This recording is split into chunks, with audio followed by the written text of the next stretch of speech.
The Adventures of Buster Bear by Thornton W. Burgess. Chapter 1. Buster Bear Goes Fishing. Buster Bear yawned as he lay on his comfortable bed of leaves and watched the first early morning sunbeams creeping through the green forest to chase out the black shadows. Once more he yawned and slowly got to his feet and shook himself. Then he walked over to a big pine tree, stood up on his hind legs, reached up on the trunk of the tree as high as he could, and scratched the bark with his great claws. After that he yawned until it seemed as if his jaws would crack, and then sit down to think what he wanted for breakfast. While he sat there, trying to make up his mind what would taste best, he was listening to the sounds that told him of the waking of the little people who lived in the green forest. He heard Sammy Jay, way off in the distance, screaming, "Thief! Thief!" and grinned. "I wonder," thought Buster, "if someone has stolen Sammy's breakfast, or if he has stolen the breakfast of somebody else. Probably he is the thief himself." He heard Chatterer, the red squirrel, scolding as fast as he could make his tongue go, and working himself into a terrible rage. "Must be that Chatterer got out of the bed the wrong way this morning," thought he. He heard Blacky the Crow cawing at the top of his lungs, and he knew by the sound that Blacky was getting into mischief of some kind. He heard the sweet voices of happy little singers, and they were good to hear. But most of all, he listened to a merry, low, silvery laugh that never stopped but went on and on until he felt as if he must laugh too. It was the voice of the Laughing Brook, and as Buster listened, it suddenly came to him what he wanted for breakfast. "I'm going fishing," he said in his deep, grumbly, rumbly voice, to no one in particular. "Yes, sir, I'm going fishing. I want some fat trout for my breakfast."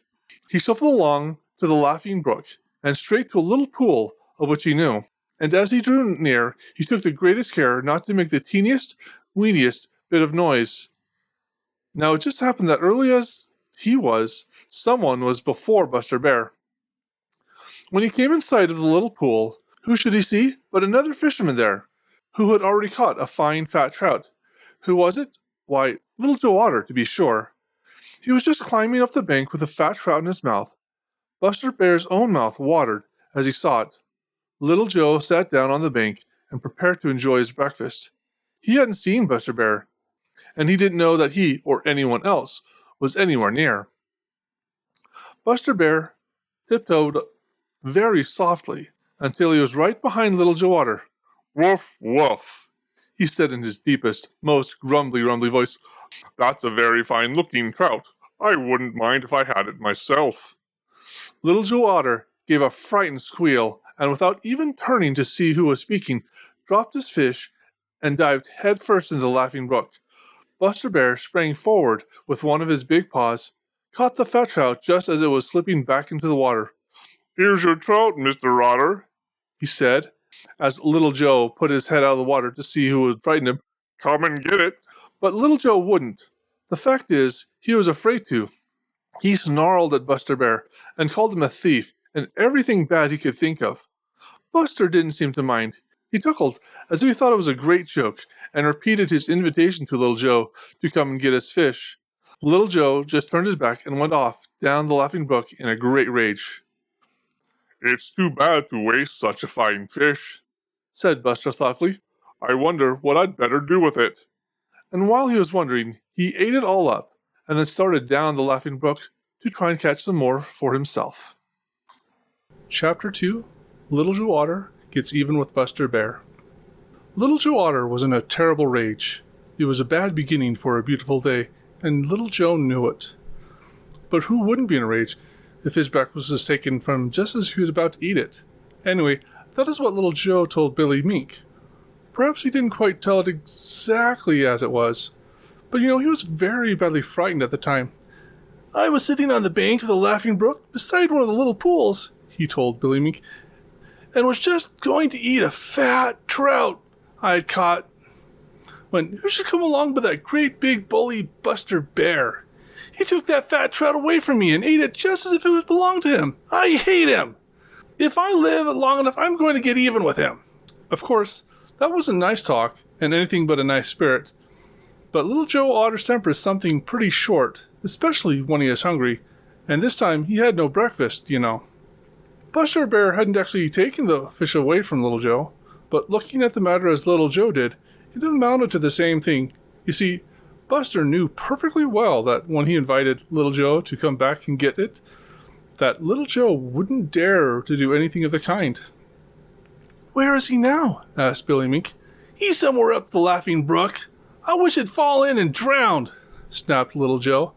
Billy Mink just had to laugh. The idea of great big Buster Bear getting drowned in the Laughing Brook was too funny. There wasn't enough water in it anywhere except down in the Smiling Pool. And that was on the Green Meadows, where Buster Bear had never been known to go. "Let's go see what he's doing," said Billy Mink. At first, Little Joe didn't want to, but at last his curiosity got the better of his fear, and he agreed. So the two little brown-coated scamps turned down the Laughing Brook, taking the greatest care to keep out of sight themselves. They had gone only a way when Billy Mink whispered, "Shh! There he is!" Sure enough, there was Buster Bear sitting close beside a little pool and looking into it very intently. "What's he doing?" asked Little Joe Otter, as Buster Bear sat for the longest time without moving. Just then, one of Buster's big paws went into the water as quick as a flash and scooped out a trout that had ventured too near. "He's fishing!" exclaimed Billy Mink. And that is just what Buster Bear was doing, and it was very plain to see that he was having great fun. When he had eaten the trout he had caught, he moved along to the next little pool. "They are our fish," said Little Joe fiercely. "He has no business catching our fish." "I don't see how we are going to stop him," said Billy Mink. "I do," cried Little Joe Otter, into whose head an idea just popped. "I'm going to drive away all the fish out of the little pools and muddy the water all up. Then we'll see how many fish he will get. Just you watch me get even with Buster Bear." Little Joe slipped swiftly into the water and swam straight to the little pool that Buster Bear would try next. He frightened the fish so that they fled in every direction. Then he stirred up the mud until the water was so dirty that Buster couldn't have seen the fish right under his nose.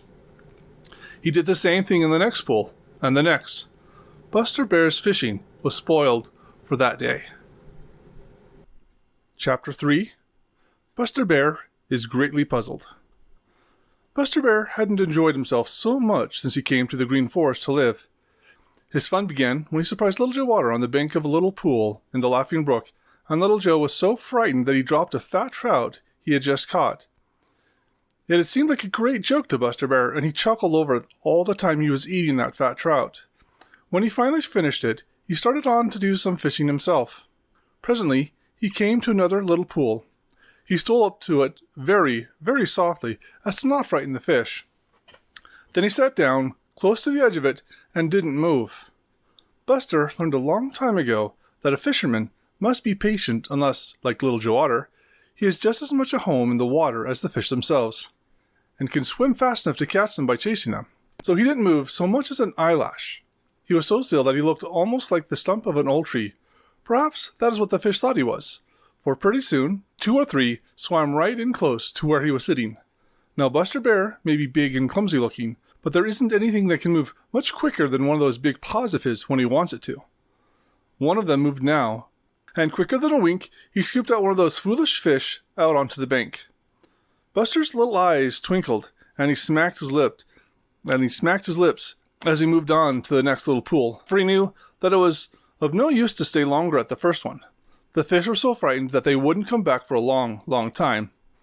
At the next little pool, the same thing happened, but this time Buster Bear was in fine spirits. It was fun to catch the fish, and it was still more fun to eat them. What finer breakfast could anyone have than fresh-caught trout? No wonder he felt good, but it takes more than 3 trout to fill Buster Bear's stomach. So he kept on to the next little pool. But this little pool, instead of being beautiful and clear so that Buster Bear could see right to the bottom of it, and so tell if there were any fish there, was so muddy that he couldn't see into it at all. It looked as if somebody had just stirred up all the mud at the bottom. "Huh," said Buster Bear. "It's of no use to try to fish here. I would just waste my time. I'll try the next pool." So he went to the next little pool. He found this just as muddy as the other. Then he went on to another, and this was no better. Buster sat down and scratched his head. It was puzzling.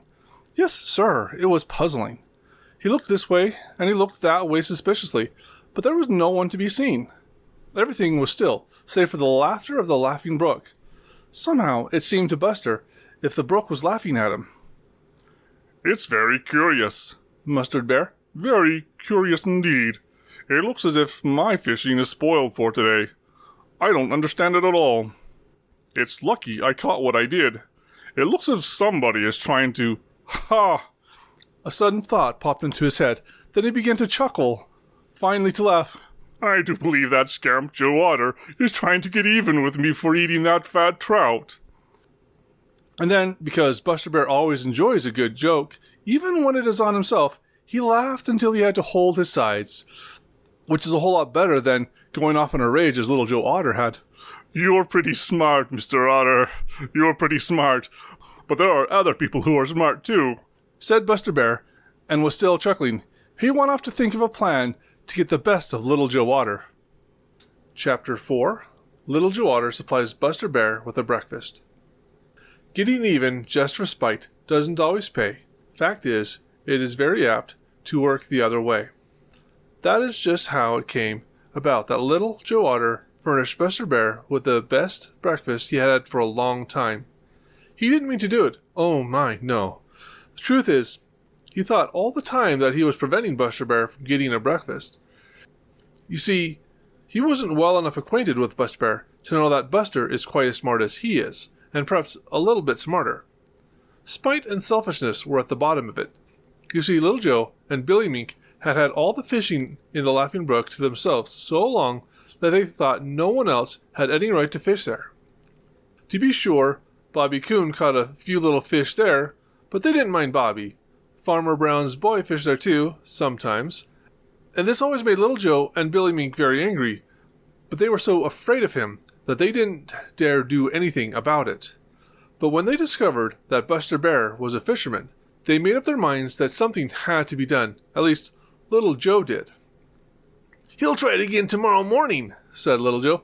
"I'll keep watch, and as soon as I see him coming, I'll drive out all the fish, just as I did today. I guess that'll teach him to keep our fish alone." So the next morning, Little Joe hid, before daylight, close by the little pool where Buster Bear had given him such a fright. Sure enough, just as the jolly sunbeams began to creep through the green forest, he saw Buster Bear coming straight over to the little pool. Little Joe slipped into the water and chased all the fish out of the little pool, and stirred up the mud on the bottom so that the water was so muddy that the bottom couldn't be seen at all. Then he hurried down to the next little pool and did the same thing. Now, Buster Bear is very smart. You know, he had guessed the day before who would spoil his fishing, so this morning he only went far enough to make sure that if Little Joe were watching him, as he was sure he would be, he would see him coming. Then, instead of keeping on to the little pool, he hurried to a place way down the Laughing Brook, where the water was very shallow, hardly over his feet. And there he sat chuckling to himself. Things happened just as he expected. The frightened fish Little Joe Otter chased out of the little pools up above swam down the Laughing Brook because, Little Joe was behind them, and there was nowhere else for them to go. When they came to the place where Buster Bear was waiting, all he had to do was scoop them out onto the bank. It was great fun. It didn't take Buster long to catch all the fish he could eat. Then he saved a nice fat trout and waited. By and by, along came Little Joe Otter, chuckling to think of how he had spoiled the Buster Bear's fishing. He was so intent on looking behind him to see if Buster Bear was coming that he didn't see Buster Bear waiting there until he spoke. "I'm much obliged for the fine breakfast you had given me," said Buster in his deepest, most rumbly voice. "I've saved a fat trout for you to make up for the one I ate yesterday. I hope we'll go fishing together often." And then he went off, laughing fit to kill himself. Little Joe couldn't find a word to say. He was so surprised and angry that he went off by himself and sulked, and Billy Mink, who had been watching, ate the fat trout. Chapter 5. Grandfather Frog's Common Sense. There's nothing quite like common sense to soothe out troubles. People who have plenty of just plain common sense are often thought to be very wise. Their neighbors look up to them and are forever running to them for advice, and they are very much respected. That is the way with Grandfather Frog. He is very old and very wise. Anyways, that's what his neighbors think. The truth is, he simply has a lot of common sense, which after all is the very best kind of wisdom. Now, when Little Joe Otter found that Buster Bear had been too smart for him, and that, instead of spoiling Buster's fishing in the Laughing Brook, he had really made it easier for Buster Bear to catch all the fish he wanted, Little Joe went off down to the Smiling Pool in a great rage. Billy Mink stopped long enough to eat the fat fish Buster Bear had left on the bank, and then he too went down to the Smiling Pool. When Little Joe Otter and Billy Mink reached the Smiling Pool, they climbed up on the big rock, and there Little Joe sulked and sulked, until finally Grandfather Frog asked what the matter was. Little Joe wouldn't tell, but Billy Mink told the whole story. When he told how Buster had been too smart for Little Joe, it tickled him so that Billy had to laugh in spite of himself. So did Grandfather Frog. So did Jerry Muskrat, who had been listening. Of course, this made Little Joe angrier than ever. He said a lot of unkind things about Buster Bear, and about Billy Mink and Grandfather Frog and Jerry Muskrat, because they all laughed at the smartness of Buster. "He's nothing but a great big bully and thief," declared Little Joe. "Chum-a-rum, he may be a bully, because great big people are very apt to be bullies, and though I haven't seen him, I guess Buster Bear is big enough for all I've heard. But I don't see how he is a thief," said Grandfather Frog. "Didn't he catch my fish and eat them?" snapped Little Joe. "Doesn't that make him a thief?" "They were no more your fish than mine," protested Billy Mink. "Well, our fish, then. He stole our fish, if you like that any better. That makes him just as much a thief, doesn't it?" growled Little Joe. Grandfather Frog looked up at jolly, round, bright Mr. Sun and slowly winked one of his great googly eyes. "There comes a foolish green fly," he said. "Who does it belong to?" "Nobody," snapped Little Joe. "What have foolish green flies got to do with our fish?" Nothing at all," replied Grandfather Frog mildly. "I was just hoping that he would come near enough for me to snap him up. Then he would belong to me. As long as he doesn't belong to anyone. I suppose that if Buster Bear should happen along and catch him, he would be stealing from me, according to Little Joe." "Of course not. What a silly idea. You're getting foolish in your old age," retorted Little Joe. "Can you tell me the difference between the fish that you haven't caught and the foolish green flies that I haven't caught?" asked Grandfather Frog. Little Joe couldn't find a word to say. "You take my advice, Little Joe Otter," continued Grandfather Frog, "and always make friends with those who are bigger and stronger and smarter than you are. You'll find it pays." Chapter 6. Little Joe Otter takes Grandfather Frog's advice. Who makes an enemy a friend, to fear and worry puts an end. Little Joe Otter found out that when he took Grandfather Frog's advice, he wouldn't have admitted that he was afraid of Buster Bear. No one likes to admit being afraid, least of all Little Joe Otter. And really, Little Joe Otter had a great deal of courage. Very few of the little people of the Green Forest, or the Green Meadows, would willingly quarrel with him, for Little Joe Otter is a great fighter when he has to fight. As for all those who live in or along the Laughing Brook or in the Smiling Pool, they let Little Joe have his own way in everything. Now, having one's way too much is a bad thing. It is apt to make one selfish and thoughtless of other people and very hard to get along with. Little Joe Otter had his way too much. Grandfather Frog knew it, and shook his head very soberly when Little Joe had been disrespectful to him. "Too bad, too bad, too bad, chug-a-rum. It is too bad that such a fine young fellow as Little Joe should spoil a good disposition by being selfish, heedless. Too bad," said he. So, though he didn't let on that it was so, Grandfather Frog was really delighted when he heard how Buster Bear had been too smart for Little Joe Otter. It tickled him so that he had hard work to keep a straight face, but he did, and was as grave and solemn as you please as he advised Little Joe always to make friends with anyone who was bigger and stronger and smarter than he was. That was good common sense advice, but Little Joe just sniffed and went off declaring that he would get even with Buster Bear yet. Now, Little Joe is good-natured and full of fun as a rule, and after he reached home and his temper had cooled off a little bit, he began to see the joke on himself. How, when he had worked so hard to frighten the fish in the little pools of the Laughing Brook so that Buster Bear should not catch any, he had all the time been driving them right into Buster Bear's paws. By and by he grinned. It was a little sheepish grin at first, but at last it grew into a laugh. "I believe," said Little Joe as he wiped tears of laughter from his eyes, "that Grandfather Frog is right, and that the best thing I can do is to make friends with Buster Bear. I'll try it tomorrow morning." So very early the next morning, Little Joe Otter went to the best fishing pool he knew of in the Laughing Brook, and there he caught the biggest trout he could find. It was so big and fat that it made Little Joe's mouth water, for fat trout are his favorite food. But he didn't take so much as one bite. Instead, he carefully laid it on an old log where Buster Bear would be sure to see it if he should come along that way. Then he hid nearby, where he could watch. Buster was late that morning. It seemed to Little Joe that he would never come. Once he nearly lost the fish. He had turned his head for just a moment, and when he looked back, the trout was nowhere to be seen. Buster couldn't have stolen it and taken it, because such a big fellow couldn't possibly have gotten out of sight again. Little Joe darted over to the log, and looked on the other side. There was the fat trout, and there was Little Joe's smallest cousin, Shadow the Weasel, who is a great thief and altogether bad. Little Joe sprang at him angrily, but Shadow was too quick and darted away. Little Joe put the fish back on the log and waited. This time he didn't take his eyes off it. At last, when he was almost ready to give up, he saw Buster Bear shuffling along towards the Laughing Brook. Suddenly, Buster stopped and sniffed. One of the little merry breezes had carried the scent of that fat trout over to him. Then he came straight over to where the fish lay, his nose wrinkling and his eyes twinkling with pleasure.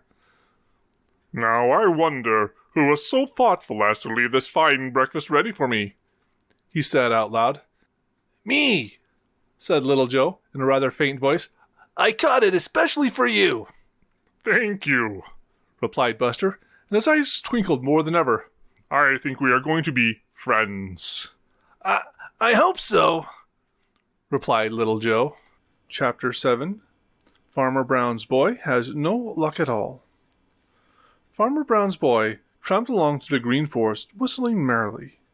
He always whistles when he feels light-hearted, and he always feels light-hearted when he goes fishing. You see, he is just as fond of fishing as Little Joe Otter or Billy Mink or Buster Bear. And now he was making his way through the Green Forest to the Laughing Brook, sure that by the time he had followed it down to the Smiling Pool, he would have a fine lot of trout to take home. He knew every pool in the Laughing Brook, where the trout loved to hide, did Farmer Brown's boy, and it was just the kind of morning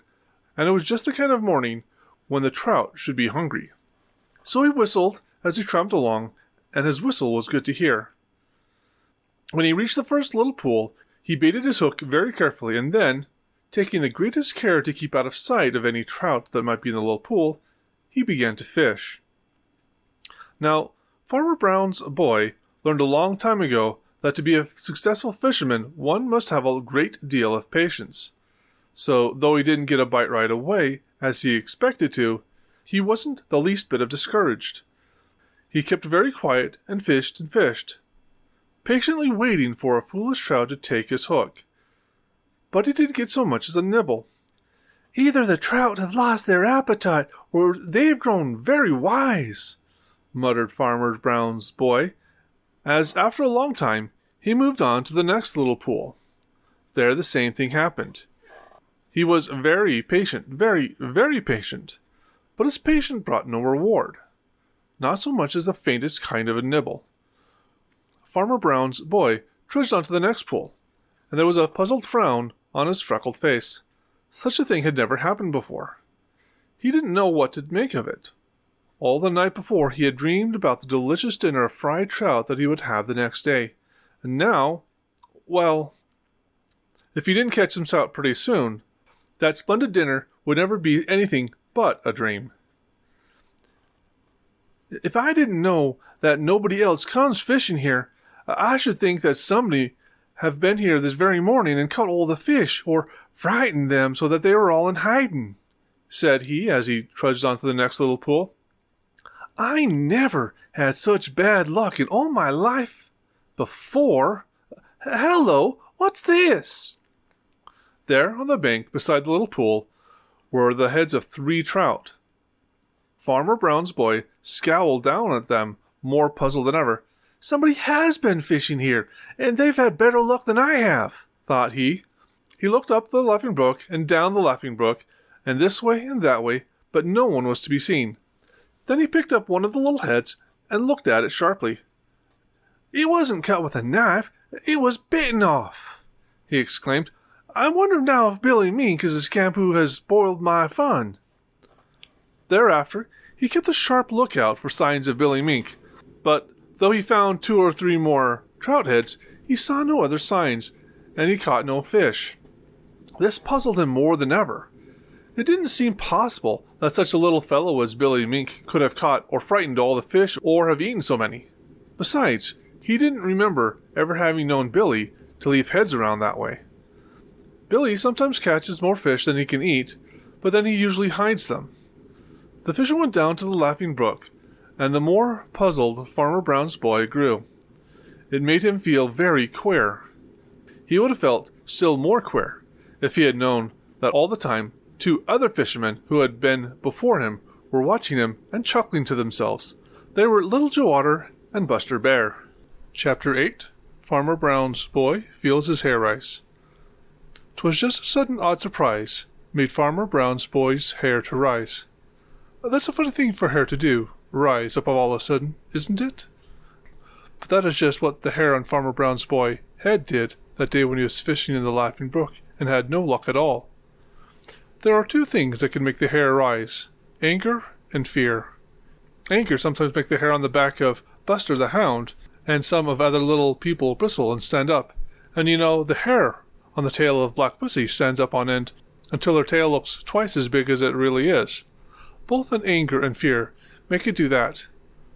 But there's only one thing that can make the hair on the head of Farmer Brown's boy rise, and it isn't anger.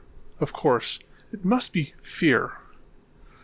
It never happened before. You see, there isn't much of anything that Farmer Brown's boy is really afraid of.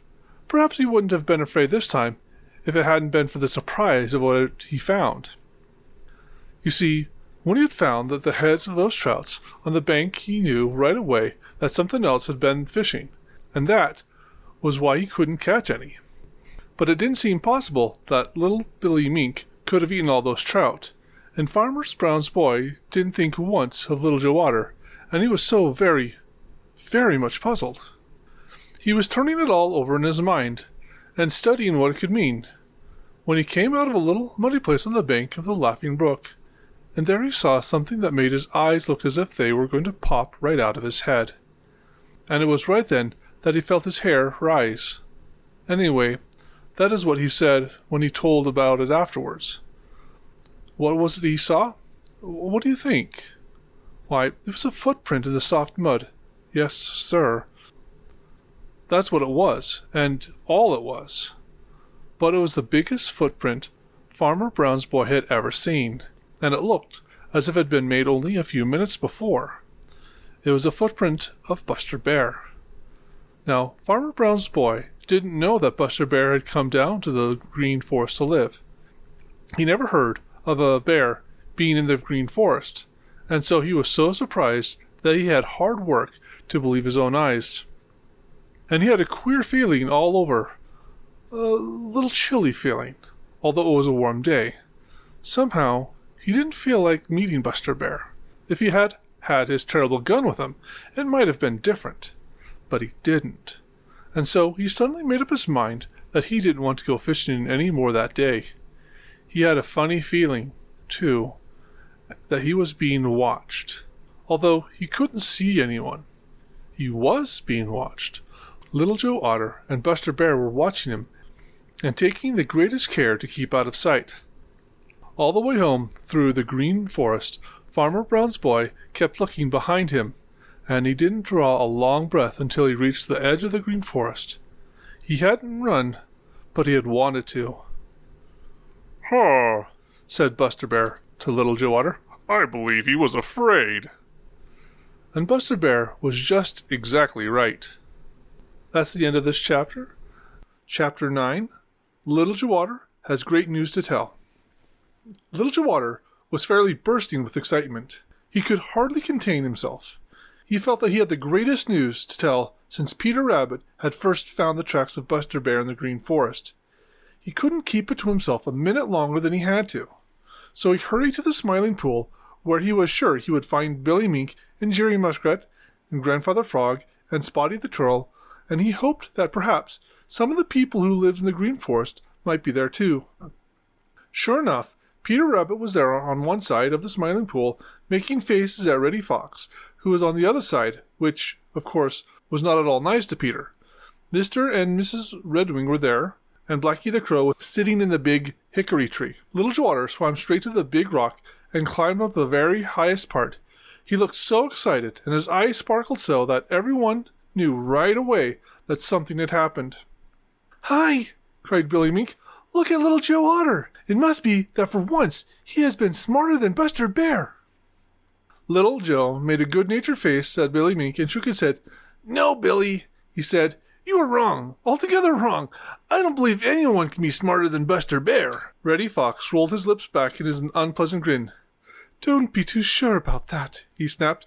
"I'm not through with him yet." "Boaster, boaster!" cried Peter Rabbit. Reddy glared across the Smiling Pool at him. "I'm not through with you either, Peter Rabbit," he snarled. "You'll find out one of these fine days." "Reddy, Reddy, smart and sly, couldn't catch a buzzing fly," taunted Peter. "Chum-a-rum," said Grandfather Frog in his deepest, gruffest voice. "We know all about that. We want to know what Little Joe Otter has on his mind." "It's news! Great news!" cried Little Joe. "We can tell better how great it is when we hear what it is," replied Grandfather Frog testily. "What is it?" Little Joe Otter looked around all of the eager faces watching him, and then, in the slowest, most provocating way, he drawled, "Farmer Brown's boy is afraid of Buster Bear." For a minute, no one said a word. Then Blacky the Crow leaned down from his perch in the black hickory tree and looked very hard at Little Joe, and he said, "I don't believe a word of it. Farmer Brown's boy isn't afraid of anyone who lives in the Green Forest, or on the Green Meadows, or in the Smiling Pool, and you know it. We are all afraid of him." Little Joe glared back at Blacky. "I don't care whether you believe it or not. It's true," he retorted. Then he told how early that very morning he and Buster Bear had been fishing together in the Laughing Brook, and how Farmer Brown's boy had been fishing there too, and he hadn't caught a single trout because they had all been caught or frightened before they got there. Then he told how Farmer Brown's boy had found a footprint of Buster Bear in the soft mud, and how he stopped fishing right away and started for home, looking behind him with fear in his eyes all the way. "Now tell me that he isn't afraid," concluded Little Joe. "For once he knows just how we feel when he comes prowling around here where we are. Isn't that great news? Now we'll get even with him." "I'll believe it when I see it for myself," snapped Blacky the Crow. Chapter 10. Buster Bear becomes a hero. The news that Little Joe Otter told at the Smiling Pool how Farmer Brown's boy had run away from Buster Bear without even seeing him soon spread all over the Green Meadows and through the Green Forest until everyone who lives there knew about it. Of course, Peter Rabbit helped spread it. Trust Peter for that. But everybody else helped too. You see, they had all been afraid of Farmer Brown's boy for so long that they were tickled almost to pieces at the very thought of having someone in the Green Forest who could make Farmer Brown's boy feel fear as they had felt it. And so it was that Buster Bear became a hero right away almost to most of them. A few doubted Little Joe's story. One of them was Blacky the Crow. Another was Reddy Fox. Blacky doubted because he knew Farmer Brown's boy so well that he couldn't imagine him afraid. Reddy doubted and because he didn't want to believe. You see, he was jealous of Buster Bear, and at the same time he was afraid of him. So Reddy pretended not to believe a word of what Little Joe had said, and he agreed with Blackie that only by seeing Farmer Brown's boy afraid could he ever be made to believe it. But nearly everybody else believed it, and that was a great rejoicing. Most of them were afraid of Buster, very much afraid of him, because he was so big and strong, but they were still more afraid of Farmer Brown's boy, because they didn't know him or understand him, and because, in the past, he had tried to catch some of them in traps, and had hunted some of them with his terrible gun. And now, they were very proud to think that one of their own number actually had frightened him, and they began to look on Buster Bear as a real hero. They tried in ever so many ways to show him how friendly they felt, and went out of their way to do him favors. Whenever they met one another, all they could talk about was the smartness and the greatness of Buster Bear. Now, I guess Farmer Brown's boy will keep away from Green Forest, and we won't have to be all the time watching out for him, said Bobby Coon as he washed his dinner in the Laughing Brook. For, he is very neat and particular. And he won't dare set any more traps for me, gloated Billy Mink. I wish Brer Bear would go up to the Farmer Brown hen house and scare Farmer Brown's boy so that he could keep away from there. It would be a favor to me, which I certainly would appreciate, said Unc' Billy Possum when he heard the news. Let's all go together and tell Buster Bear how much obliged we are for what he has done, proposed Jerry Muskrat. What a splendid idea, cried Little Joe Otter. We'll do it right away. Caw, caw, caw, broke in Blackie the Crow. I say, we'll wait and we'll see for ourselves if it is all true. Of course it's true, snapped Little Joe Otter. Don't you believe I'm telling the truth? Certainly, certainly. Of course no one doubts your word, replied Blackie with the utmost politeness. But you say yourself that Farmer Brown's boy didn't see Buster Bear, but only his footprints. Perhaps he didn't know whose it was. And if he had, he wouldn't have been afraid. Now, I've got a plan by which we can see for ourselves if he really is afraid of Buster Bear. What is it? Asked Sammy Jay eagerly. Blackie the Crow shook his head and winked. That's telling, said he. I want to think it over. If you meet me at the big hickory stump at sunup tomorrow morning, get everybody else to come that you can. Perhaps I will tell you. Chapter 11. Blackie the Crow tells his plan. Blackie is a dreamer. Blackie is a schemer. His voice is strong. When things go wrong, Blackie is a screamer. It's a fact. Blackie the Crow is forever dreaming and scheming, and almost always it is of mischief. He is one of the smartest and cleverest of all the little people in the Green Meadows and the Green Forest, and all the others knew it. Blackie likes excitement. He wants something going on. The more exciting it is, the better he likes it. Then he has a chance to use his harsh voice of his, and how he does use it. So now, as he sat on the top of the big hickory tree, beside the Smiling Pool, looking down at all the little people gathered there, he was very happy. In the first place, he felt very important. And Blackie dearly loves to feel important. They had all come at his invitation to listen to a plan for seeing for themselves if it were true that Farmer Brown's boy was afraid of Buster Bear. On the big rock in the Smiling Pool sat Little Joe Otter, Billy Mink, and Jerry Muskrat. On his big green lily pad sat Grandfather Frog. On another lily pad sat Spotty the Turtle.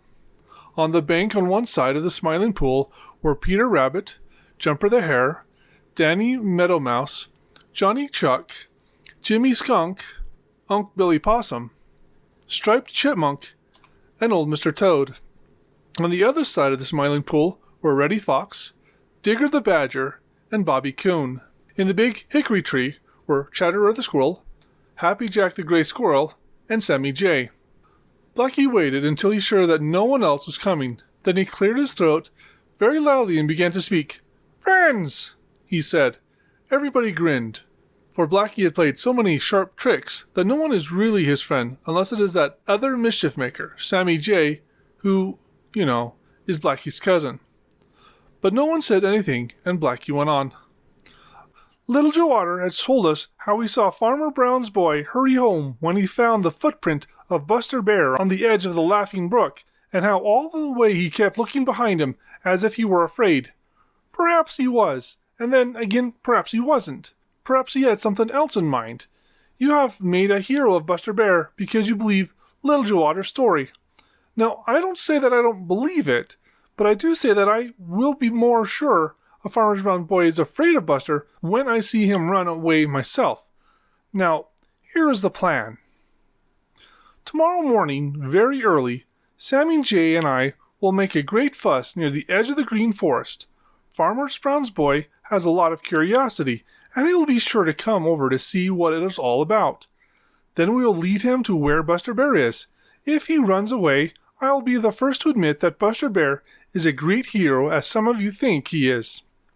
It is a very simple plan, and if you will all hide where you can watch, you will be able to see for yourselves if Little Joe Otter is right. Now, what do you say? Right away, everyone began to talk at the same time. It was such a simple plan that everybody agreed to it, and it promised to be so exciting that everybody promised to be there. That is, everybody but Grandfather Frog and Spotty the Turtle, who didn't care to go far away from the Smiling Pool. So it was agreed that Blackie should try his pan the very next morning. Chapter 12. Farmer Brown's Boy and Buster Bear Grows Curious. Ever since it was light enough to see it all, Blacky the Crow had been sitting in the top of the tallest tree of the edge of the Green Forest nearest to Farmer Brown's house, and never for an instant had he taken his eyes from Farmer Brown's back door. What was he watching for? Why, for Farmer Brown's boy to come out on his way to milk the cows. Meanwhile, Sammy Jay was slipping silently through the Green Forest looking for Buster Bear, so that when the time came, he could let his cousin, Blacky the Crow, know just where Buster was. By and by, the back door of the farmhouse opened, and out stepped Farmer Brown's boy. In each hand he carried a milk pail. Right away, Blacky began to scream at the top of his lungs. "Caw, caw, caw!" shouted Blacky. "Caw, caw, caw!" And all the time he flew about among the trees near the edge of the Green Forest, as if so excited that he couldn't keep still. Farmer Brown's boy looked over there as if he wondered what all the fuss was about, as indeed he did. But he didn't start to go over and see. No, sir. He started straight for the barn. Blacky didn't know what to make of it. You see, smart as he is and shrewd as he is, Blacky doesn't know anything about the meaning of duty, for he never has to work except to get enough to eat. So, when Farmer Brown's boy started for the barn instead of for the Green Forest, Blacky didn't know what to make of it. He screamed harder and louder than ever, until his voice grew so hoarse he couldn't scream any more. But Farmer Brown's boy kept right on to the barn. "I'd like to know what you're making such a fuss about, Mr. Crow, but I've got to feed the cows and milk them first," said he. Now all this time the other little people of the Green Forest and the Green Meadows had been hiding where they could see all that went on. When Farmer Brown's boy disappeared into the barn, Chatterer the Red Squirrel snickered right out loud. "Ha ha ha! This is a great plan of yours, Blacky! Ha ha ha!" he shouted. Blacky couldn't find a word to say. He just hung his head, which is something Blacky seldom does. "Perhaps if we wait until he comes out again, he'll come over here," said Sammy Jay, who had joined Blacky. So it was decided to wait. It seemed as if Farmer Brown's boy would never come out, but at last he did. Blacky and Sammy Jay at once began to scream and make all the fuss they could. Farmer Brown's boy took the 2 pails of milk to the house. Then out he came straight for the Green Forest. He was so curious to know what it all meant that he couldn't wait another minute. Now, there was someone else with a great deal of curiosity also. He had heard the screaming of Blacky the Crow and Sammy Jay, and he had listened till he couldn't stand it another minute. He just had to know what it was all about. So at the same time Farmer Brown's boy started for the Green Forest, this other listener started towards the place where Blacky and Sammy were making such a racket. He walked very softly so as not to make a sound. It was Buster Bear. Chapter 13. Farmer Brown's Boy and Buster Bear Meet. If you should meet with Buster Bear while walking through the wood, what would you do? Now tell me the truth. I'd run the best I could. That is what Farmer Brown's boy did when he met Buster Bear, and a lot of the little people of the Green Forest and some from the Green Meadow saw him. When Farmer Brown's boy came hurrying home from the Laughing Brook without any fish one day and told about the great footprint he had seen in a muddy place on the bank deep in the Green Forest, and had said his was sure that it was a footprint from a bear, he had been laughed at. Farmer Brown had laughed and laughed. "Why," he said, "there hasn't been a bear in the Green Forest for years and years and years. Not since my grandfather was a little boy, and that, was a long, long, long time ago. If you want to find Mr. Bear, you're going to have to go up to the Great Woods. I don't know who made that footprint, but it certainly couldn't have been a bear. I think you must have imagined it." And then he laughed some more, all of which goes to show how easily it is to be mistaken, and how foolish it is to laugh at things you really don't know about. Buster Bear had come to live in the Green Forest, and Farmer Brown's boy had seen his footprint. But Farmer Brown laughed so much and made fun of him so much that at last the boy began to think that he must have been mistaken after all. So when he heard Blacky the Crow and Sammy Jay making a great fuss near the edge of the Green Forest, he never once thought of Buster Bear as he started over to see what was going on. When Blacky and Sammy saw him coming, they moved a little farther into the Green Forest, still screaming in the most excited way. They felt sure that Farmer Brown's boy would follow them, and they meant to lead him to where Sammy had seen Buster Bear that morning. Then they would find out for sure if what Little Joe Otter had said was true, that Farmer Brown's boy really was afraid of Buster Bear. Now all around, behind trees and stumps, and under thick branches, and even in treetops, were other little people watching with round, wide-open eyes to see what would happen. It was very exciting, the most exciting thing that they could remember. You see, they had come to believe that Farmer Brown's boy wasn't afraid of anybody or anything, and as most of them were very much afraid of him, they had hard work to believe that he would really be afraid of even such a great, big, strong fellow such as Buster Bear. Everyone was so busy watching Farmer Brown's boy that no one saw Buster coming up from the other direction. You see, Buster walked very softly. Big as he is, he can walk without making the teeniest, weeniest sound, and that is how it happened that no one saw him or heard him, until just as Farmer Brown's boy stepped out from behind one side of a thick little hemlock tree, Buster Bear stepped out from behind the other side of the same little tree. And there they were, face to face. Then everybody held their breath, even Blacky the Crow and Sammy Jay. For just a little minute, it was so still there in the Green Forest that not the least little sound could be heard. What was going to happen? Chapter 14, A Surprising Thing Happens. Blacky the Crow and Sammy Jay, looking down from the top of the tall tree, held their breath. Happy Jack the Gray Squirrel and his cousin Chatterer the Red Squirrel, looking down from another tree, held their breath.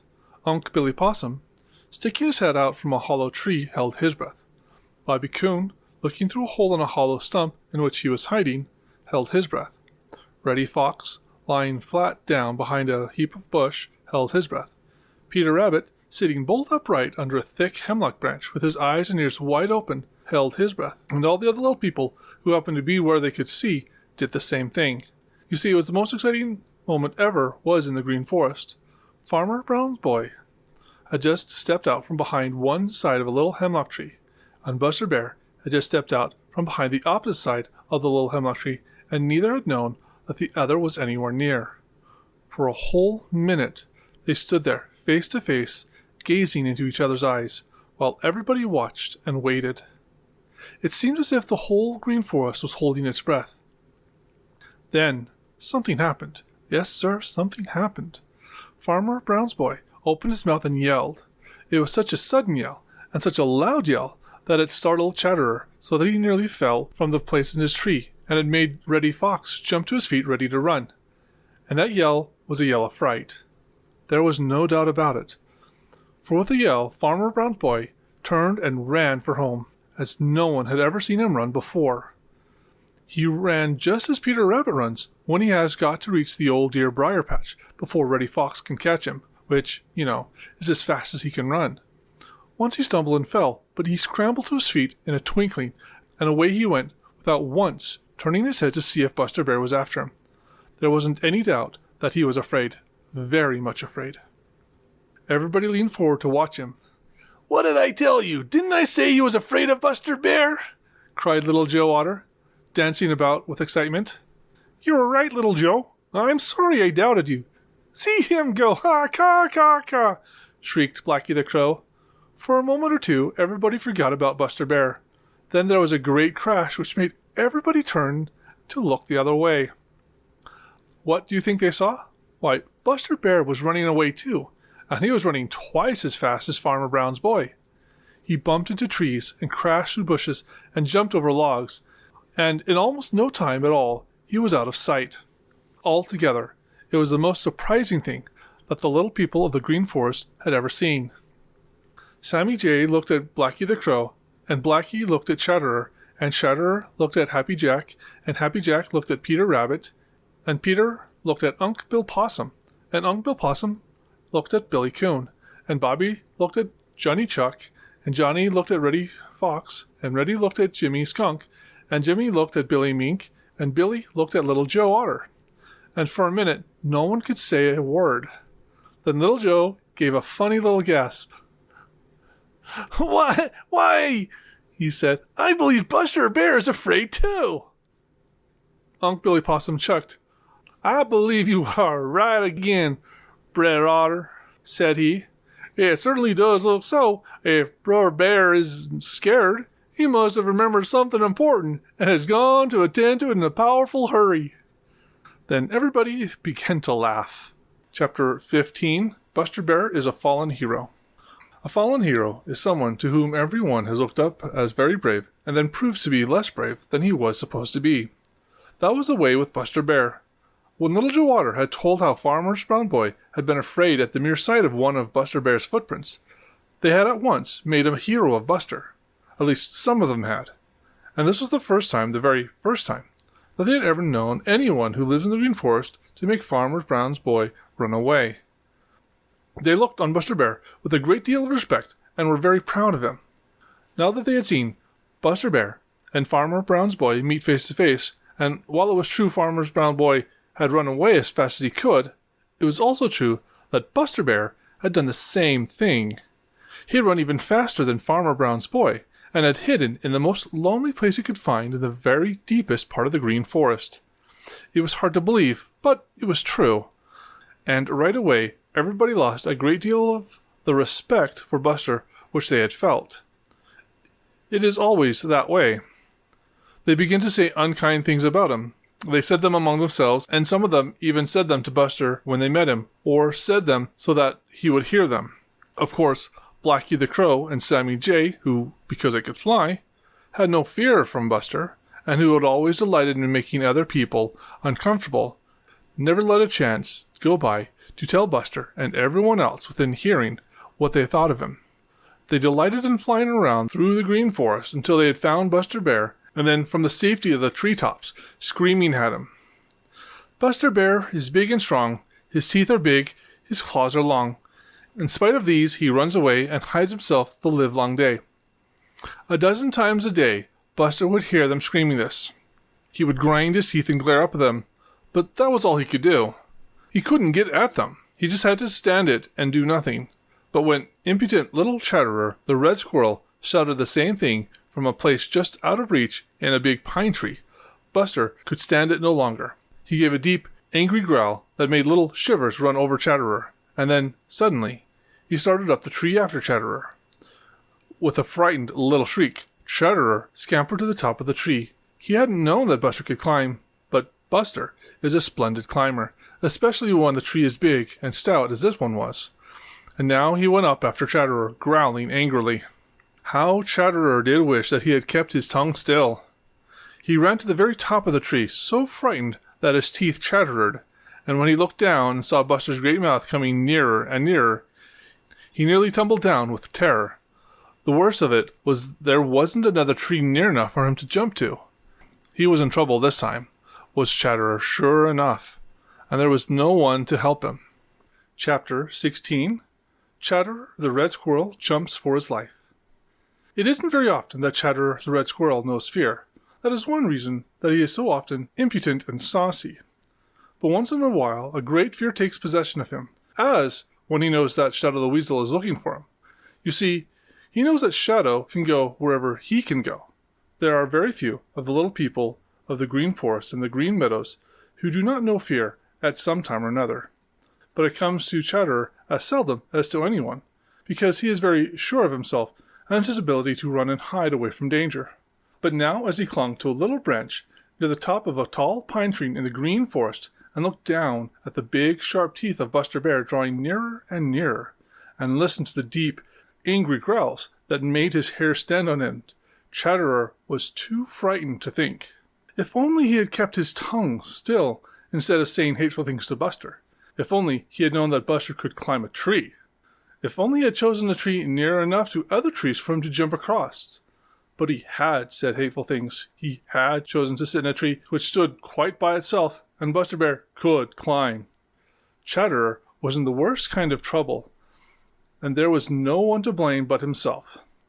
That is usually the case with those who get in trouble. That is usually the case with those who get into trouble. Nearer and nearer came Buster Bear, and deeper and angrier sounded his voice. Chatterer gave a little frightened gasp and looked this way and looked that way.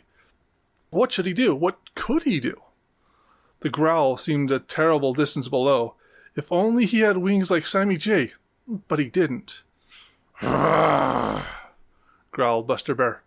I'll teach you manners. I'll teach you to treat the bears with respect. I'll swallow you whole, that's what I'll do. Oh! Cried Chatterer. I'll eat you all up to the last hair on your tail, growled Buster Bear, scrambling a little nearer. Oh! Cried Chatterer, and ran out to the very tip of the little branch to which he had been clinging. Now, if Chatterer had only known it, Buster Bear couldn't reach him way up there, because the tree was too small at the top for such a big fellow as Buster. But Chatterer didn't think of that. He gave one more frightened look down at those big teeth, then he shut his eyes and jumped. Jumped straight out for the far away ground. It was a long, long, long way down to the ground, and it certainly looked as if such a little fellow as Chatterer must be killed. But Chatterer had learned from Old Mother Nature that she had given him certain things to help him at just such times, and one of them is the power to spread himself very flat. He did it now. He spread his arms and legs out just as far as he could, and that kept him from falling as fast and as hard as he otherwise would have done. Because, being spread out so flat that way, the air held him up a little. And then there was his tail. That funny little tail he has is so fond of jerking when he scolds. This helped him too. It helped him keep his balance and keep him from turning over and over. Down, down, down. He sailed and landed on his feet. Of course, he hit the ground pretty hard. And for a second, he quite lost his breath. But it was only for a second, and then he scurried off as fast as a frightened squirrel could. Buster Bear watched and grinned. I didn't catch him that time, he growled, but I guess I gave him a good fright and taught him a lesson. Chapter 17. Buster Bear Goes Berrying. Buster Bear is a great hand to talk to himself when he thinks no one is around to overhear. It's a habit. However, it isn't a bad habit unless it gets carried too far. Any habit becomes bad if it is carried too far. Suppose you had a secret, a real secret, something that nobody else knew, and that you didn't want anyone else to know, and suppose you had the habit of talking to yourself. You might, without thinking, tell that secret out loud to yourself, and someone might happen to overhear. Then there wouldn't be any secret. That is the way that a habit which isn't bad in itself can become bad when it is carried too far. Now, Buster Bear had lived by himself in the Great Woods so long that his habit of talking to himself had grown and grown. He did it just to keep from being lonesome. Of course, when he came down to the Green Forest to live, he brought all his habits with him. That is one thing about habits. You always take them with you wherever you go. So Buster brought his habit of talking to himself down to the Green Forest, where he had many more neighbors than he had in the great woods. Let me see. What is there to tempt my appetite? Said Buster in his deep, grumbly voice. I find my appetite isn't what it ought to be. I need a change. Yes, sir, I need a change. There is something I ought to have at this time of year, and I haven't got it. There is something that I used to have and don't have now. Ha! I know. I need some fresh fruit. That's it, fresh fruit.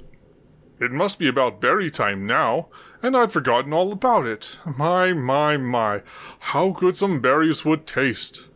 Now, if I were back up there in the great woods, I could have all I could eat. That makes my mouth water just to think of it. There ought to be some up the old pasture. There ought to be a lot of them up there. If I wasn't afraid that someone would see me, I'd go up there. Buster sighed. Then he sighed again. The more he thought about those berries he felt sure were growing in the old pasture, the more he wanted some. It seemed to him that never in all his life had he wanted berries as he did now. He wandered about uneasily. He was hungry for berries and nothing else. By and by, he began to talk to himself again. If I wasn't afraid of being seen, I'd go up to the old pasture this very minute. Seems as if I could taste those berries. He licked his lips hungrily as he spoke. Then his face brightened.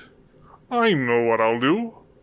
I'll go up there the first peep of the day tomorrow. I can eat all the berries I want and get back to the Green Forest before there is any danger that Farmer Brown's boy, or anyone else I'm afraid of, will see me.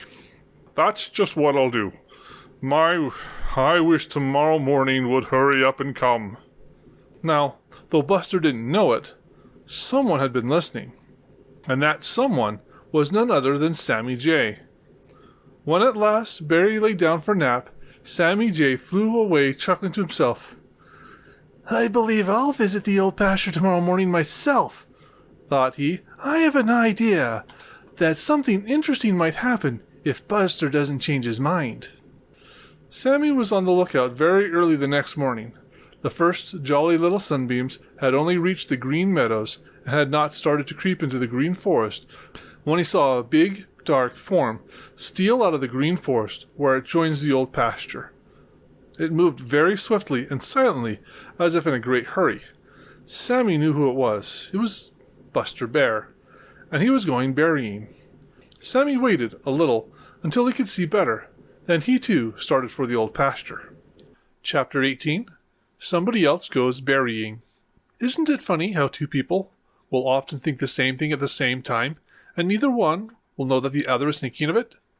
That is just what happened that day that Buster Bear first thought of going berrying. While he was walking around in the green forest, talking to himself about how hungry he was for some berries and how sure he was that there must be some at the old pasture. Someone else was thinking about berries about the old pasture too. Will you make a berry pie if I get some berries tomorrow? Asked Farmer Brown's boy to his mother. Of course, Mrs. Brown promised that she would. And so that night, Farmer Brown's boy went to bed very early that he might get up early in the morning, and all the night long he dreamt of berries and berry pies. He was awake even before jolly, round, red Mr. Sun thought it was time to get up, and he was all ready to set out for the old pasture when the first jolly little sunbeams came dancing across the green meadows. He carried a big tin pail, and at the bottom of it, wrapped in a piece of paper, was a lunch, for he meant to stay until he filled the pail, if it took all day. Now, the old pasture is very large. It lies at the foot of the big mountain, and even extends a little way up on the big mountain. There's room in it for many people to pick berries all day without even seeing each other, unless they roam about a great deal. You see, the berries grow very thick, and you cannot see very far in any direction. Jolly, round, red Mr. Sun had climbed a little way up the sky by the time Farmer Brown's boy reached the old pasture, and he was smiling down on the great world, and all the great world seemed to be smiling back. Farmer Brown's boy started to whistle, and then he stopped. If I whistle, thought he, everybody will know just where I am, and I'll just keep out of sight. And I never can get acquainted with folks if they keep out of sight. You see, Farmer Brown's boy was just beginning to understand something that Peter Rabbit and the other little people of the Green Meadows and the Green Forest learned almost as soon as they learned to walk. That if you don't want to be seen, you mustn't be heard. So he didn't whistle as he felt like doing, and he tried not to make a bit of noise as they followed an old cow path towards a place where he knew the berries grew thick, and oh, so big, and all the time he kept his eyes wide open and his ears open too. That is how he happened to hear a little cry, a very faint little cry. If he had been whistling, he wouldn't have heard it at all. He stopped to listen. He never had heard a cry like it before. At first, he couldn't make out what it was or where it came from. But one thing he was sure of, and that was that it was a cry of fright. He stood perfectly still and listened with all his might. There it was again. Help! Help! Help! And it was very faint and sounded terribly frightened. He waited a minute or two, but heard nothing more. Then he put down his pail and began a hurried look here and there and everywhere. He was sure that it came from somewhere on the ground, so he peered behind bushes and peeped behind logs and stones, and then just as he had about given up hope of finding where it came from, he went around a little turn in the old cow path, and there, right in front of him, was little Mr. Gartersnake. And what do you think he was doing? Well, I don't like to tell you, but he was trying to swallow one of the children of Stickytoes, the tree toad. Of course, Farmer Brown's boy didn't let him. He made little Gartersnake set Master Stickytoes free and held Mr. Gartersnake until Mr. Stickytoes was safely out of reach. Chapter 19, Buster Bear Has a Fine Time.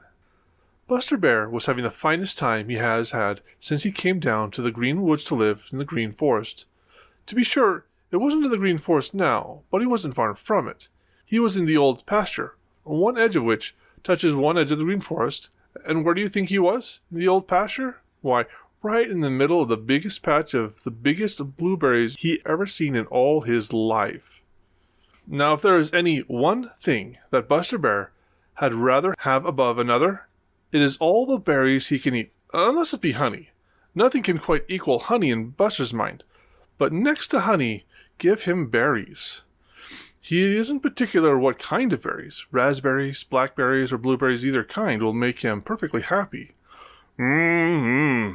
My, but these are good, he mumbled in his deep, rumbly voice as he sat on his haunches, stripping off the berries greedily.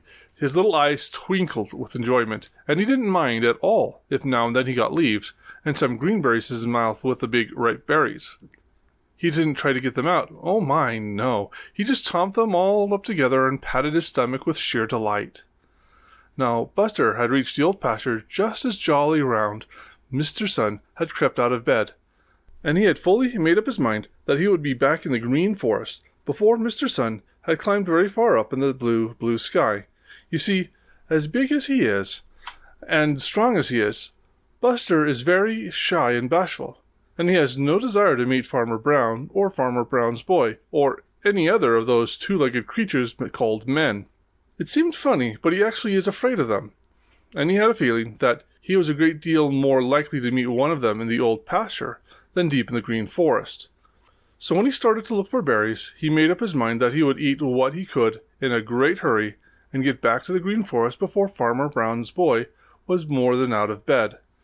But when he found those berries, he was so hungry that he forgot his fears and everything else. They tasted so good that he just had to eat and eat and eat. Now, you know that Buster's a big fellow, and it takes a lot to fill him up. He kept eating and eating and eating, and the more he ate, the more he wanted. You know how it is. So he wandered from one patch of berries to another in the Old Pasture, and never once thought of his time.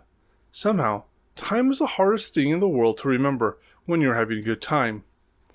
Jolly, round, red Mr. Sun climbed higher and higher in the blue sky. He looked down on the green world and saw all that was going on. He saw Buster Bear in the Old Pasture and smiled as he saw what a perfectly glorious time Buster was having. And he saw something else in the Old Pasture that made him smile still broader. He saw Farmer Brown's boy filling a great tin pail with blueberries, and how he knew that Farmer Brown's boy didn't know that Buster Bear was anywhere about, and he knew that Buster Bear didn't know that Farmer Brown's boy was anywhere about. And somehow he felt very sure that he would see something funny happen if they should chance to meet. Mumbled Buster Bear with his mouth full as he moved along to another patch of berries, and then he gave a little gasp of surprise and delight. Right in front of him was a shiny thing just full of the finest, biggest, bluest berries. There were no leaves or green ones there. Buster blinked his greedy little eyes rapidly and looked again. No, he wasn't dreaming. They were real berries, and all he had got to do was to help himself. Buster looked sharply at the shiny thing that held the berries. It seemed perfectly harmless. He reached out a big paw and pushed it gently. It tipped over and spilled out a lot of the berries. Yes, it was perfectly harmless. Buster gave a little sigh of pure happiness. He would eat those berries to the last one, and then he would go home to the Green Forest. Chapter 20. Buster Bear carries off the pail of Farmer Brown's boy. The question is, did Buster Bear steal Farmer Brown's boy's pail? To steal is to take something which belongs to someone else. There is no doubt that he stole the berries that were in the pail when he found it, for he deliberately ate them. He knew well enough that someone must have picked them, for who ever heard of blueberries growing in tin pails? So there's no doubt that when Buster took them, he stole them. But with the pail, it was different. He took the pail, but he didn't mean to take it. In fact, he didn't want that pail at all. You see, it was this way. When Buster found that big tin pail brimming full of delicious blueberries in the shade of that big bush in the old pasture, he didn't stop to think whether or not he had the right to take them. Buster is so fond of berries that from the very second that his greedy little eyes saw that pail, he forgot everything but the feast that was waiting for him right under his very nose. He didn't think about the right or wrong of helping himself. There before him were more berries than he had ever seen together at all in one time of his life, and all he had to do was eat and eat and eat. And that is just what he did do. Of course, he upset the pail, but he didn't mind a little thing like that. When he had gobbled up all the berries that rolled out, he thrust his nose into the pail to get all that was left in it. Just then he heard a little noise, as if someone were coming. He threw up his head to listen, and somehow, he never did just know how, the handle of the pail slipped back over his ears and caught there. This was bad enough, but to make matters worse, just at that very minute, he heard a shrill, angry voice saying, "Hi there! Get out of there!" He didn't need to be told whose voice that was. It was the voice of Farmer Brown's boy. Right then and there, Buster Bear nearly had a fit. There was this awful pail fast over his head so that he couldn't see a thing. Of course, that meant that he couldn't run away, which was the thing of all things he wanted most to do. For as big as he is and as strong as he is, Buster's very shy and bashful when human beings are around. He growled and whined and squealed. He tried to back out of the pail and couldn't. He tried to shake it off and couldn't. He tried to pull it off, but somehow he couldn't get a hold of it. Then there was another yell. If Buster hadn't been so frightened himself, he might have recognized the second yell as one of fright. For that is what it was. You see, Farmer Brown's boy had just discovered Buster Bear, and when he had yelled the first time, he had supposed it was one of the young cattle who lived in the old pasture all summer. But when he saw Buster, he was just as badly frightened as Buster himself. In fact, he was too surprised and frightened even to run. After that second yell, he just stood still and stared. Buster clawed at the awful thing on his head more frantically than ever. Suddenly it slipped off so he could see. He gave one frightened look at Farmer Brown's boy, and then with a mighty woof, he started for the Green Forest as fast as his legs could take him. And this was very fast indeed, let me tell you. He didn't stop to pick out a path, but just crashed through the bushes as if they were nothing at all. Just nothing at all. But the funniest thing of all is this. He took the pail with him. Yes, sir. Buster ran away with the big tin pail of Farmer Brown's boy. You see, when it slipped off his head, the handle was still around his neck, and there he was, running away with the pail hanging from his neck. He didn't want it. He would have given anything to get rid of it, but he took it because he couldn't help it. And that brings us back to the question. Did Buster Bear steal Farmer Brown's boy's pail? What do you think? Chapter 21. Samuel J. makes things worse for Buster Bear. Thief! Thief! Thief! Thief! Thief! Thief! Sammy Jay was screaming at the top of his lungs as he followed Buster Bear across the old pasture towards the Green Forest. Never had he screamed so loud, and never had his voice sounded so excited. The little people of the Green Forest, the Green Meadows, and the Smiling Pool are so used to hearing Sammy cry, thief, that usually they think very little about it. But every blessed one who heard Sammy this morning stopped whatever he was doing and pricked up their ears to listen. Sammy's cousin, Blacky the Crow, just happened to be flying along the edge of the old pasture, and the minute he heard Sammy's voice, he turned and flew over to see what it was all about. Just as soon as he caught the sight of Buster Bear running for the Green Forest as hard as he could, he understood what had excited Sammy so. He was so surprised that he almost forgot to keep his wings moving. Buster Bear had what looked to Blacky very much like a tin pail hanging from his neck. No wonder Sammy was excited. Blacky beated his wings fiercely and started after Sammy. And so they reached the edge of the Green Forest, Buster Bear running as hard as he ever could, Sammy Jay flying just behind him and screaming, thief, thief, thief, at the top of his lungs. And behind him, Blacky the Crow tried to catch up and yelling as loud as he could, caw, caw, caw, come on everybody, come on everybody, come on. Poor Buster. It was bad enough to be frightened almost to death as he had been up at the old pasture when the pail had caught over his head just as Farmer Brown's boy had yelled at him. Then to have the pail, the handle slip down around his neck so that he couldn't get rid of the pail but had to take it with him as he ran. He was making a bad matter worse. Now, to have all the neighbors of the Green Forest see him in such a fix and make fun of him was more than he could stand. He felt humiliated. That is just another way of saying shamed. Yes, sir. Buster felt that he was shamed in the eyes of his neighbors, and he wanted nothing so much as to get away by himself, where no one could see him, and try to get rid of that dreadful pail. But Buster is so big that it is not easy for him to find a hiding place.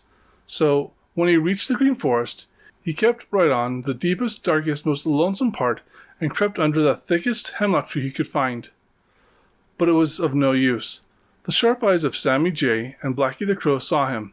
They actually flew into the very tree under which he was hiding, and how they did scream. Pretty soon, old Mistah Buzzard came dropping out of the blue sky and took his seat on the convenient dead tree, where he could see all that went on. Old Mistah Buzzard began to grin as soon as he saw that tin pail on Buster's neck.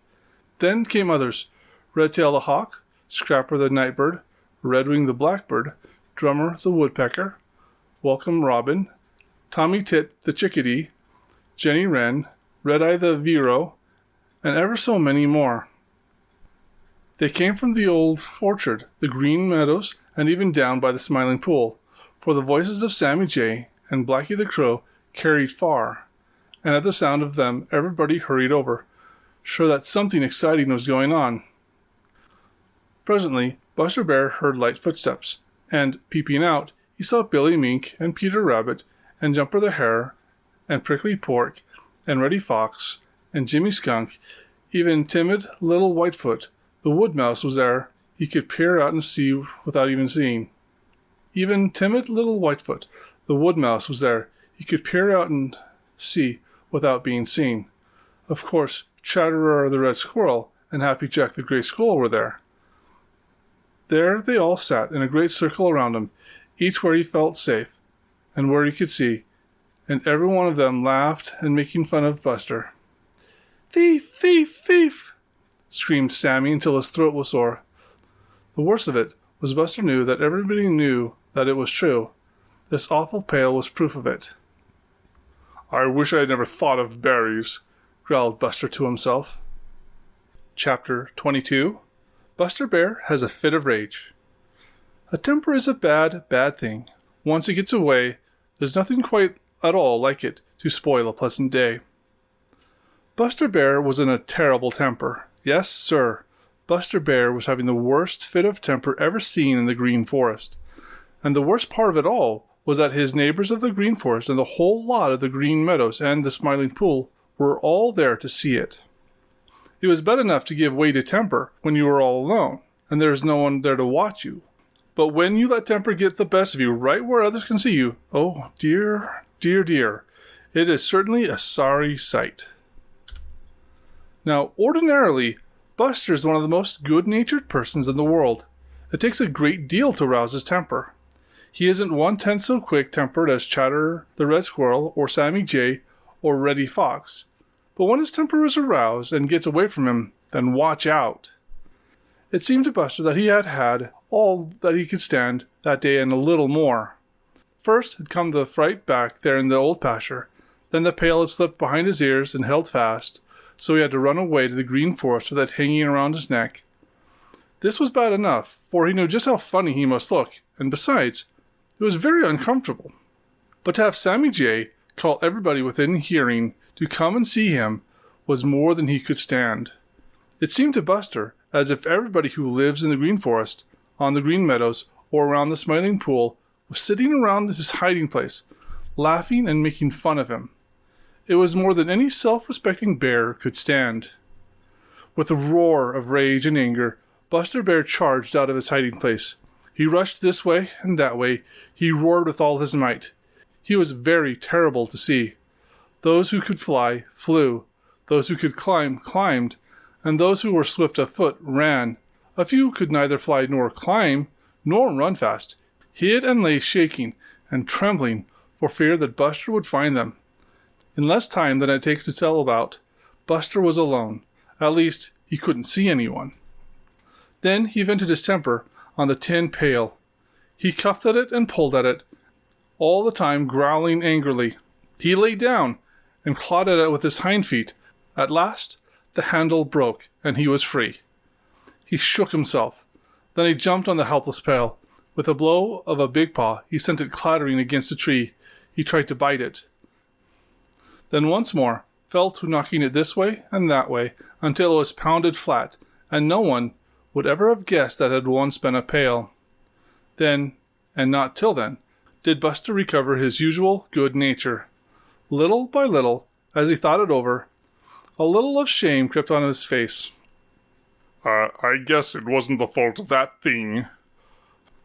I ought to have known enough to keep my head out of it, he said slowly and thoughtfully.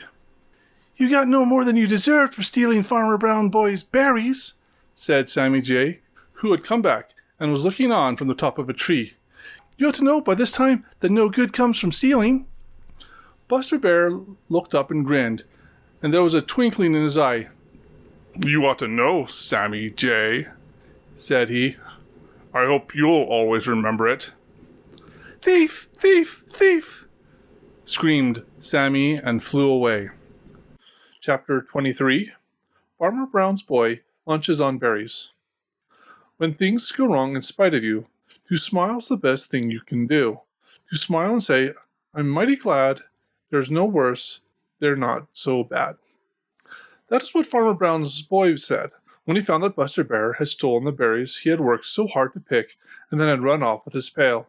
You see, Farmer Brown's boy is learning to be something of a philosopher, one of those people who accept bad things cheerfully and right away see how they are better than they might have been.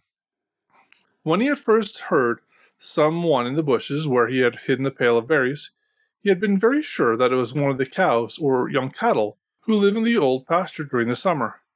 He had been very afraid that they might stupidly kick over the pail and spill the berries, and he had hurried to drive over whoever it was away. It hadn't entered in his head that it could be anybody who would eat those berries. When he had yelled and Buster Bear had suddenly appeared, struggling to get off the pail which had caught her over his head, Farmer Brown's boy had been too frightened to even move. Then he had seen Buster Bear tear away through the bushes even more frightened than he was, and right away his courage had begun to come back.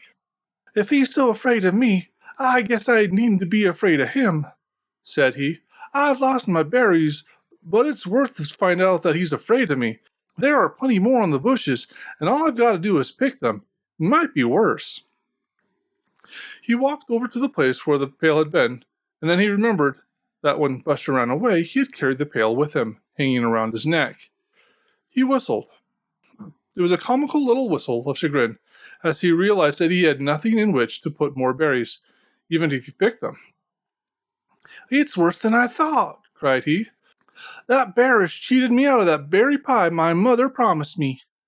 Then he began to laugh, as though he thought how funny Buster Bear had looked with a pail around his neck, and then, because he was learning to be a philosopher, he once more repeated, "It might have been worse, yes, indeed, it might have been worse. That bear might have tried to eat me instead of the berries. I guess I'll go eat that lunch I left by the spring, and then I'll go home. I can pick berries some other day." Chuckling happily over Buster Bear's great fright, Farmer Brown's boy tramped back to the spring, where he left 2 thick sandwiches on a flat stone when he starved to save his pails of berries. "My, but those sandwiches will taste good," thought he. "I'm glad they are big and thick. I never was hungry in my life. Hello!" This he exclaimed right out loud, for he had just come in sight of that flat stone where the sandwiches should have been, and they were not there. No, sir, there wasn't so much as a crumb left of those 2 thick sandwiches. You see, Old Man Coyote had found them and gobbled them up while Farmer Brown's boy was away. But Farmer Brown's boy didn't know anything about Old Man Coyote. He rubbed his eyes and stared everywhere, even up in the trees, as if he thought those sandwiches might be hanging up there.